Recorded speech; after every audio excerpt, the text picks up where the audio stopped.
सभी ड्राइवर भाई इस वीडियो को ज्यादा से ज्यादा शेयर करें। आपके दुख दर्द को मैं इस गीत के माध्यम से बयां कर रहा हूं।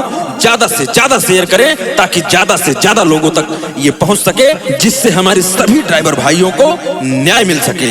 ड्राइवर एकता जिंदाबाद जिंदाबाद। ट्रक के ड्राइवर के जीना तो सवार होई गवा।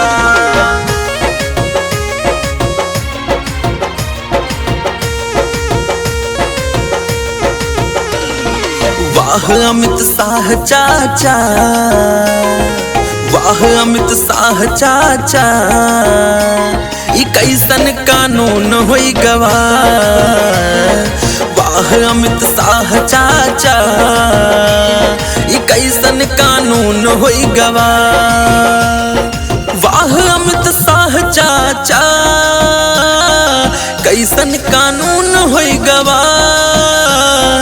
ट्रक के ड्राइवर के जीना दुसवार होई गवा। ट्रक के ड्राइवर के जीना दुसवार होई गवा। यही से देश भर में अब ता हड़ताल होई गवा।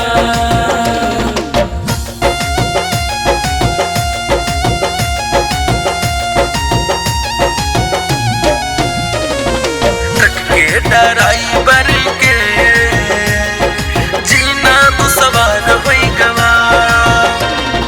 छोट गाड़ी गलती करी है, बाद में वह हड़कई है।